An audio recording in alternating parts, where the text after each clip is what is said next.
জনাব মোহাম্মদ সিদ্দিকুর রহমান পাটোয়ারি, নাটোর জাহাজ। আপনার সময় 2 মিনিট। বিসমিল্লাহির রহমানির রহিম। মাননীয় স্পিকার, আপনাকে ধন্যবাদ আমাকে সুযোগ দেওয়ার জন্য।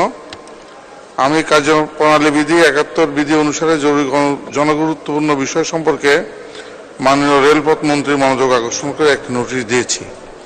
আমার নোটিশের উত্থাপিত বিষয় নাটোর জেলা আব্দুলপুর জংশন থেকে শহীদ ক্যাপ্টেন মনসুর আলী স্টেশন সিরাজগঞ্জ পর্যন্ত রেলপথ নির্মাণ প্রসঙ্গে। আমার নির্বাচন এলাকা 61 নাটোর 4 গুরুদাসপুর বড়াইগ্রাম এর অধীনে গুরুদাস উপজেলায় নিয়ে গঠিত। নাটোর জেলার রেলপথটি জেলার পশ্চিম কোণ দিয়ে বয়ে গেছে। এতে পূর্বাঞ্চল অন্তত 10টি উপজেলা লোক রেল যোগাযোগ বঞ্চিত। এমত অবস্থায় আব্দুলপুর জংশন থেকে শহীদ ক্যাপ্টেন মনসুর আলী স্টেশন সিরাজগঞ্জ পর্যন্ত একটি রেলপথ নির্মাণ প্রয়োজন। এই রেলপথটি নির্মাণ করা জরুরি প্রয়োজন। এই জন্যই রেলপথটি নির্মাণ করা হলে নাটোর জেলা লালপুর, বাগাতিপাড়া, কাজিরাবাদ সেনানিবাস, কাজিরাবাদ ক্যান্টনমেন্ট সংলগ্ন বিশ্ববিদ্যালয়, বড়াইগ্রাম, গুরুদাসপুর, তারাস, সরঙ্গা, রায়গঞ্জ উপজেলার লক্ষ লক্ষ মানুষ আধুনিক রেল সুবিধা পাবে।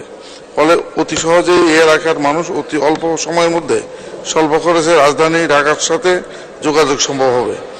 এতে করে একদিকে যেমন দ্রুত পরিবহন সম্ভব হবে, অপরদিকে এলাকার মানুষের আর্থসামাজিক অবস্থা ও ব্যাপক উন্নয়ন হবে। বিষয়টি অতীব জরুরি গুরুত্বপূর্ণ বিধায় এই বিষয়ে প্রয়োজনীয় পদক্ষেপ গ্রহণ করার জন্য মাননীয় রেলমন্ত্রী মহোদয়ের দৃষ্টি আকর্ষণ করছি। আপনাকে ধন্যবাদ স্পিকার। জয় বাংলা, জয় বঙ্গবন্ধু। ধন্যবাদ মাননীয় সদস্য।